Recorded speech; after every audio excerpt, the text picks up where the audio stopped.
Olá, tudo bem? Aqui é a doutora Andriele da RC Odontologia e hoje a gente começa uma série de vídeos que se chama Fala Doutor.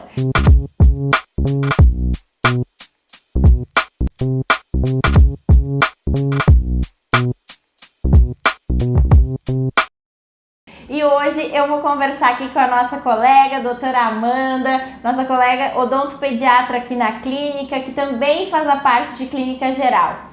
Então, para ti que não sabia, a gente tem agora aqui na clínica uma dentista que está fazendo especialização em odontopediatria e que pode te ajudar a tratar o teu pequeno ou a tua pequena. Eu recebi uma série de dúvidas, tá, sobre odontopediatria, Amanda, e aí eu quero aproveitar que a gente está aí com esse tempo para a gente tirar essas dúvidas do público em geral, tanto dos pacientes quanto de quem está aí nos assistindo.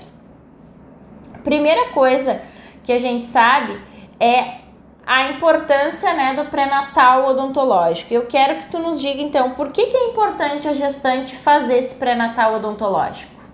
Boa tarde, pessoal. Então, o pré-natal odontológico é essencial e é pouco feito na odontologia, porque durante a gestação, a gestante tem diversas alterações hormonais e ela tem uma maior predisposição a doenças bucais, como a gengivite, a cárie.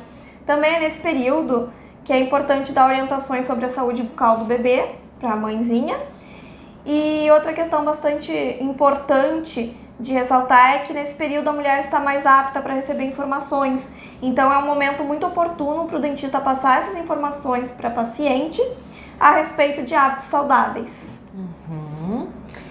E isso é importante também, eu como periodontista, né, a gente sabe que as bactérias que a mãe leva na boca, ela vai passar via cordão umbilical para o bebê, né? E a gente tem que explicar para essa mãe que já tem uma propensão a ter uma periodontite, que é uma perda óssea, um sangramento, que essas bactérias que estão ali invadindo a gengiva dela vão via cordão umbilical, podendo levar ao parto prematuro, ao bebê de baixo peso. E aí a gente vai gerar uma série de problemas que já poderia ter sido prevenido lá no início da gestação, né, Amanda? Exatamente.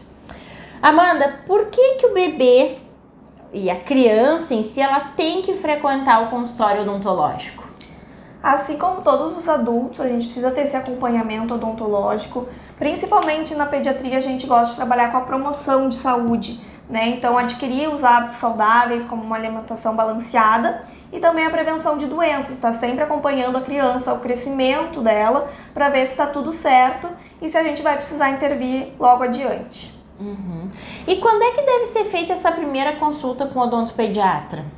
O ideal para a primeira consulta acontecer é a partir da erupção do primeiro dentinho. Então, a partir da erupção do primeiro dentinho já pode trazer, né, mesmo que seja aquela olhadinha que se fala, né, para a gente passar todas as orientações acerca da dieta, acerca de higienização, né, e as demais dúvidas que possam vir a nos perguntarem. E é o primeiro dentinho de leite, né? Não é o primeiro permanente, né, gente? Assim, ó, vamos se ligar, primeiro dentinho de leite, né? E qual é a importância da gente, porque muita gente fala assim, é de leite, deixa assim, depois eu vou, quando for o permanente eu cuido, né? A gente cuida mais. Qual é a importância do cuidado do dente de leite, Amanda? Então, assim, a gente sabe que o bebê, ele tá passando por um período, né, da introdução alimentar, então a gente precisa para mastigação, para deglutição, a gente precisa para fala, que ele tá desenvolvendo a fala, e também a gente precisa para manter esse espaço, que ele vai servir como uma guia para os dentes permanentes. Então, a gente tem toda uma alteração se a gente tem uma perda de dente precocemente, né, que vai intervir futuramente, que vai prejudicar futuramente o dente permanente. É muito importante mesmo esse cuidado do dente de leite, né? E por que existe uma necessidade de acompanhamento odontológico durante essa fase de crescimento aí? Então a gente precisa desse acompanhamento, né? Porque a gente sabe que a gente precisa fazer essa observação da fase de crescimento óssea. Então, às vezes, um osso vai se desenvolver mais que o outro, então a gente pode conter esse crescimento ou estimular um crescimento que não teve, né? Porque a gente precisa de um equilíbrio entre o osso de cima e o osso de baixo para ter um correto funcionamento de todo, né, o sistema estomatognático, né, que é a função muscular, a função mastigatória, né, toda a função que nossa boca exerce. E como é que a gente realiza a higiene oral do bebê? Eu te pergunto porque assim, ó, aí já é uma pergunta também da Andriele. Por quê? Porque quando eu tive bebê, então a minha filha hoje tem 8 anos, a gente tinha aquela ideia de que amamentou, tu pega uma fraldinha, uma gaze, né, com água ou umedecida e tu limpa toda essa região. E agora eu tenho um afilhado que tá com 7 meses e a pediatra informou pra minha cunhada que não, que agora não precisa mais. E eu disse, como assim? Como não precisa mais? Eu sempre limpei. Como é que tá funcionando agora, Amanda? Realmente a gente indica a higiene bucal apenas quando erupciona o primeiro dentinho, né? Porque quando é bebê, ele normalmente está fazendo aleitamento materno. O aleitamento materno, ele possui diversos fatores de proteção, né? Então, a gente tem uma mucosa que ela descama sozinha, então ela faz essa própria higiene. A saliva também faz essa própria higiene. Então, a gente realmente só vai precisar limpar quando tem o primeiro dentinho, né? A gente vai fazer uma higiene bucal com uma escova pequena, macia e sempre com creme dental fluoretado numa mínima quantidade. Então, a gente sempre vai ter esse controle da quantidade do creme dental com flúor. Isso é importante que quando eu estudei, eu me formei em 2004, então já faz muito mais tempo, né? A gente tinha a ideia de que a criança até os 6 anos ela não usava creme dental com flúor, né? E hoje já é totalmente diferente. A criança tem que usar o creme dental com flúor, mesmo sendo uma quantidade mínima, até a gente chegar naquele grão de ervilha, né? Que é o que o adulto também usa. Né? Então não é aquela onda. Nossa, das propagandas. Da propaganda, né? Ai, vamos lá para as nossas perguntas. Então assim, tem muita mãe que acaba perguntando pra gente, nossa, ele já precisa de aparelho, às vezes vem a criança pequena aqui com 2, 3 anos, nossa, a gente já vê que já tem uma formação óssea diferente e tal. Quando é que ele tem que iniciar o tratamento ortodôntico do aparelho? Então, a partir dos 5 anos de idade a gente já pode colocar aparelho. Claro que a gente vai avaliar também muito a maturidade da criança, né? Porque às vezes tem aparelhos móveis e aparelhos fixos. Infantis, que a gente chama de aparelhos ortopédicos. E a gente vai avaliar de acordo com esse crescimento ósseo.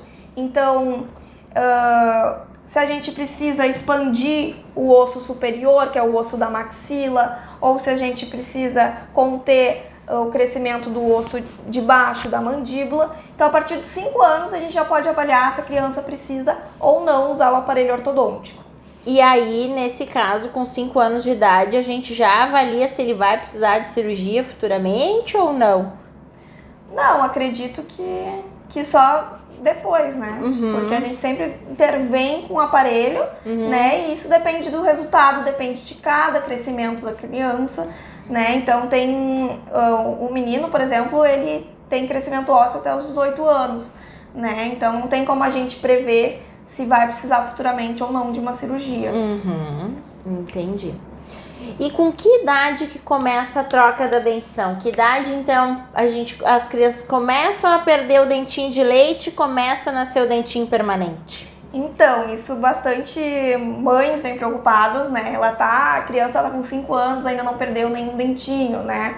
Isso varia de cada criança. Realmente a gente sabe que em média, por volta dos 6 anos de idade, começa a trocar. Mas pode ser que as crianças tenham um pouco de atraso, que é totalmente normal, né? E que pode ser aquelas que também vem começa a troca um pouquinho antes, lá pelos 5 anos de idade. Mas a minha filha com 4. Exatamente, né? O que normalmente acontece é que aquelas crianças que, por exemplo, com 1 aninho tem 2 dentinhos, que muitas vezes os pais falam, vão demorar depois para trocar os dentinhos, né? Então, normalmente, quanto mais tarde nasce, mais tarde vai ser a troca. O caso, a minha filha foi assim, com 4 meses ela teve os primeiros dentes, e com 4 anos ela perdeu os mesmos.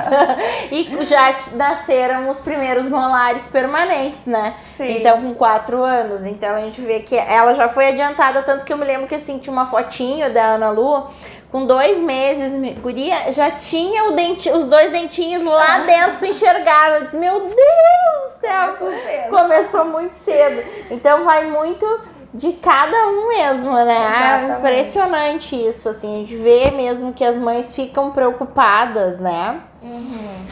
Então, finalizando o nosso vídeo de hoje, Amanda, muito obrigada, vamos fazer outros. Vamos. Se tu, então, tiver mais dúvidas e quiser compartilhar conosco as tuas dúvidas, se tu tem interesse nas nossas publicações e quer que a gente publique mais vídeos, não esquece de dar o teu like, aquele joinha, te inscrever no nosso canal, tá bom? Um beijo!